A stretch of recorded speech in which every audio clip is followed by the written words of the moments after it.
उनका जुबान अगोरा था। अगर बिहान भगवान करे ना अगर खत्म हो जाएंगे तब क्या उनका कार्रवाई नहीं होगा? तो बोला कि हाँ?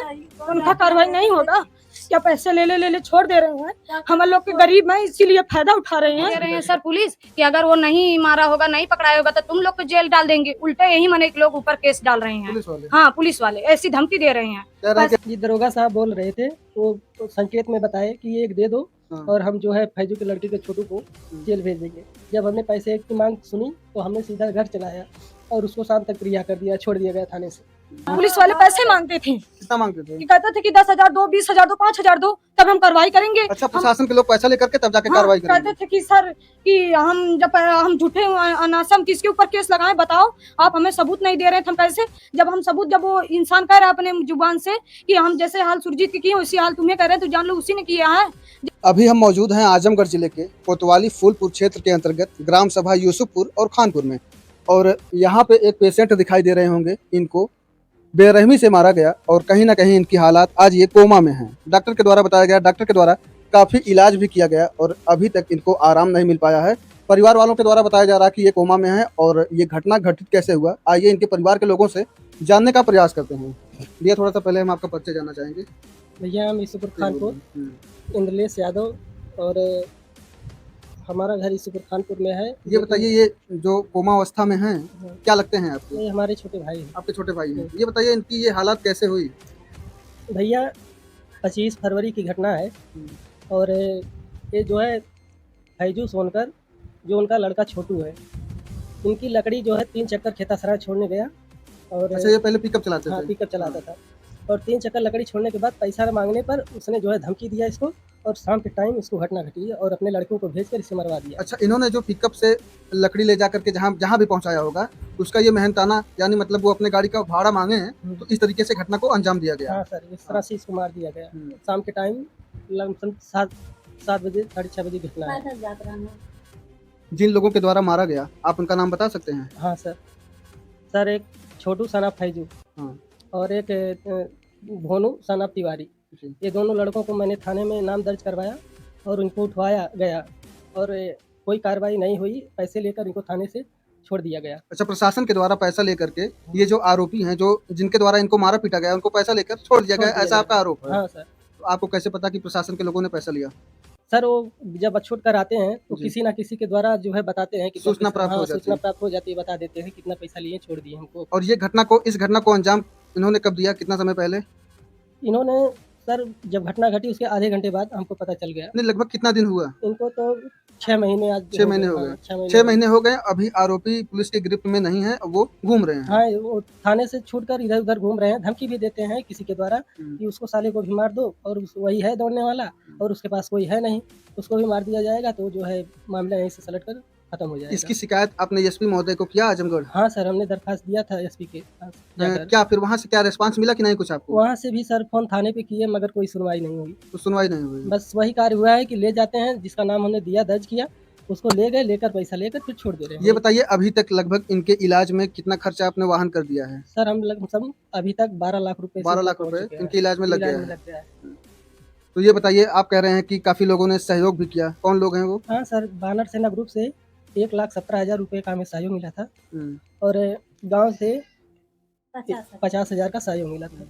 आप समझ सकते हैं कि ये जो भी मामला है कहीं ना कहीं बहुत ही शर्मसार करने वाला मामला है। आरोपियों के द्वारा इस तरीके से इनको मारा गया। सर में काफ़ी चोटें आई हैं। मैं कैमरामैन से कहना चाहूँगा कि दिखाने का प्रयास करें कि सर में कितनी गंभीर चोटें आई हैं और कहीं ना कहीं आप समझ सकते हैं और देख भी सकते हैं। और यहाँ पे कुछ महिलाएं हैं, हम उनसे भी जानने का प्रयास करेंगे। आपका नाम? ये बताइए, इनकी क्या लगती हैं आप?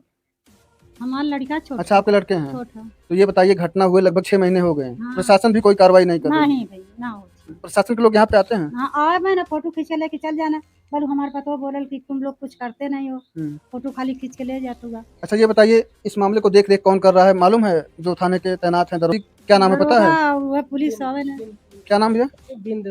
बिरादर बिंद में है, नाम नहीं जानता। अच्छा, थोड़ा सा हम आपसे जाना, क्या नाम है आपका? प्रियंका। कहाँ की रहने वाली हैं? यहीं की रहने, इनकी भाभी है। अच्छा, आप इनकी भाभी हैं। हाँ। ये बताइए, उस समय जब घटना हुई तो आप कहाँ पे थी? हम यहाँ घर पर थे। तो कैसे सूचना मिला आप लोगों को इस तरीके से विवाद हुआ है? ई भैल भैया की 6 बजे ना पिकअप खड़ी करके घरे कहा भाभी हम जाते बराती हमके खाना दे दा, हम खाए पी। हम इनके भैया खाना वाना दहली खाना पीना खाए के इनके फोन आल मोबाइल पे, तो वो बोले कि सुरजीत कहाँ पर हो, तो कहा कि हम अभी घरे खाना खाती भाभी की है ना। किसके द्वारा फोन किया गया था? इनके मोबाइल पे मेरे देवर के। अच्छा, कौन फोन किया था ये जानकारी नहीं है ये आपको? जानकारी नहीं है। तो नहीं, पहले बाहर से कोई फोन किया था, कह रहा कि तो ये हमारे देवर बोले थे कि आप वहाँ से बैठे बैठे पता कहा है, आप तुम वहाँ पर गांव पर हो नहीं पता पा रहे हो, हम यहाँ बैठे बैठे पता लगा रहे हैं कहाँ पर बारात पहुंची है कहाँ पर नहीं। तो फिर बाद का फोन आया इनकी मोबाइल पर, किसका आया फोन किसका नहीं यही जानते हैं। फिर वो आया कि सुरजीत आइए जगरावा पे, हम वहाँ पर आपको वहाँ से लेकर जाएंगे। ये खाना खाएं, तुरंत बैठे भी नहीं, पानी पिए, तुरंत चले गए। इतना जल्दी पहुंचे कि 1 सेकंड में वहाँ पहुंचे गए। और 7 बजे के लगभग करीब में इनके सब मार के गिराव डाला। 7 बजे करीब में यहाँ फोन आ गया कि सुरजीत के एक्सीडेंट हो गया, झूठ बोल डाला क्यों। और एक उजिंदर नाम का लड़का था, वही हमारे यहाँ देवर के पास पहुंचे थे वहाँ उठाने के लिए इनको। वही फोन किए थे कि सुरजीत का एक्सीडेंट हो गया, भैया आओ लेकर चले फूलपुर। तो 7 बजे टाइम पर फूलपुर लेके पहुंच गए थे। हाँ, वहीं फूलपुर लेकर पहुंचे थे, एकदम बेहोशी हालत में। कितने लोग मारे थे? 6-7 जने लोग रहे थे मिलकर मारे। 6-7 लोग। नाम जानती हैं आप सबका? नाम हम नहीं जानते, हम घर पर रहते थे। हाँ, तो ये बताइए भैया, थोड़ा सा आप आइए इधर।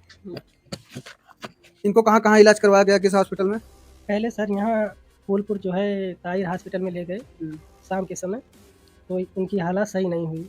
तो सुबह के टाइम हम एम्बुलेंस किए और सीधे जो है ऑक्सीजन के साथ यहाँ दानिश डॉक्टर के यहाँ लेकर हम पहुँचे आजमगढ़। तो वहाँ जो है इनका डॉक्टर के द्वारा बताया गया कि इनके सर में बहुत गहरी चोट है और इनकी सांस जो है नली दब गई है।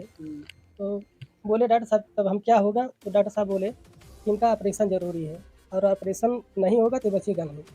तो हम डॉक्टर साहब से बोले ठीक है।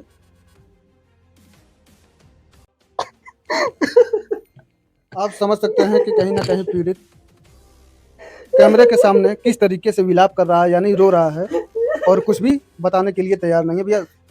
और मैं कैमरामैन से कहना चाहूँगा कि दिखाने का प्रयास करें कि पीड़ित पक्ष के द्वारा एसपी महोदय को एप्लीकेशन भी दिया गया, फिर भी अभी तक इस पर कोई भी कार्रवाई नहीं हुई है। और मैं कैमरामैन से कहना चाहूँगा कि एक चीज़ और भी दिखाने का प्रयास करें कि फूलपुर कोतवाली में एनसीआर भी दर्ज हुआ है, फिर भी प्रशासन के लोग क्या कर रहे हैं, अभी कुछ भी इस मामले का हल नहीं निकाला गया है। और थोड़ा सा इनको दिखाने का प्रयास करें जो घायल अवस्था में, अभी इलाज तो उनका हो रहा है पर अभी ये कोमा से बाहर नहीं आए हैं। अब ये कब कोमा से बाहर आएंगे, कब इनको होश आएगा, कुछ अभी पता नहीं है, ना तो कोई डॉक्टर इस चीज़ की गारंटी ले रहा है। अगर भैया कहा था आज तो कोमा में पता ना चला था, पुलिस से वाले इनका जुबान अगोरा था। अगर बिहान भगवान करे अगर खत्म हो जाएंगे तब क्या उनका कार्रवाई नहीं होगा? तो बोला कि उनका कार्रवाई नहीं होगा क्या? पैसे ले छोड़ दे रहे हैं, हम लोग के गरीब हैं इसीलिए फायदा उठा रहे हैं। पुलिस भी पैसे की डिमांड हम लोग लगा रहे हैं, कितना लगाएंगे यहाँ इनके लगाएंगे कि पुलिस की देंगे? पुलिस वाले प्रशासन के लोग पैसे मांगे थे आप? हाँ, पुलिस वाले पैसे मांगते थे। कितना मांगते थे? कि कहते थे कि 10,000 दो, 20,000 दो, 5,000 दो, तब हम कार्रवाई करेंगे। अच्छा, प्रशासन के लोग पैसा लेकर के तब जाके कार्रवाई करेंगे? कहते थे कि सर कि हम झूठे अनासम हम किसके ऊपर केस लगाएं, बताओ आप हमें सबूत नहीं दे रहे थे, हम कैसे जब वो इंसान कह रहा है अपने जुबान से कि हम जैसे हाल सुरजीत की किए उसी हाल तुम्हें कह रहे हैं, तो जान लो उसी ने किया है। जब उसी ने पैसा नहीं दिया, उनसे लफड़ा किया, तो उन्हीं के बारे में होगा ना, और कौन है? तब क्यों आखिर भागे इनके घाव लगने पर? भागने के बाद जब पता चला धीरे धीरे सुरजीत नहीं बता रहा है, धीरे धीरे 1-2 महीने छूट गए तो हम भी पकड़ के छूट जाएंगे, पैसा भर देंगे। अब जो भागे थे वो वापिस आ रहे हैं, अब छूट जा रहे हैं तो वापिस आ रहे हैं। अब नहीं तो जब तक नहीं आया था तब तक भागे थे, अभी तक घर पर नहीं आए थे। अब पता चल गया, उनका दोस्त यार बता रहे हैं कि अरे यार चले आओ, कोई खबर नहीं हो रहा है, चले आओ, टेंशन मत लो, छूट जाओगे। तो अब आप आकर घरे। क्या भैया प्रशासन के लोग क्या कह रहे थे? जी दरोगा साहब बोल रहे थे, वो संकेत में बताए कि ये एक दे दो और हम जो है फैजू के लड़के के छोटू को जेल भेज देंगे। जब हमने पैसे की मांग सुनी तो हमने सीधा घर चलाया और उसको शाम तक रिहा कर दिया, छोड़ दिया गया थाने से। शाम के टाइम वो अपने घर आ गया। आप समझ सकते हैं कि प्रशासन के लोग एक संकेत करते हैं पीड़ित परिवार से कि आप एक दे दीजिए, ऐसा आरोप है और जो भी आरोपी हैं उनके ऊपर कार्रवाई किया जाएगा। मैं एसपी महोदय आपसे कहना चाहूँगा कि क्या प्रशासन के लोग पैसा लेकर के कोई कार्रवाई करेंगे? और इस मामले को आप थोड़ा सा ध्यान दीजिए और इस पर उचित कार्रवाई करने की कृपा करें। ऊपर से क्या धमकी दे रहे हैं सर पुलिस कि अगर वो नहीं मारा होगा, नहीं पकड़ाया होगा तो तुम लोग को जेल डाल देंगे। उल्टे यही मने लोग ऊपर केस डाल रहे हैं। पुलिस वाले? हाँ, पुलिस वाले ऐसी धमकी दे रहे हैं, कह रहे हैं कि अगर जो लोग नहीं मारे होंगे तो आप लोगों को उल्टा जेल में कर दिया। हाँ, उल्टा यही मने ऊपर केस करते हैं। क्या नाम है उनका, आप जानते हैं? नहीं, जो पकड़ कर जाते थे जेल वही पुलिस वाले कह रहे थे इसी तरह।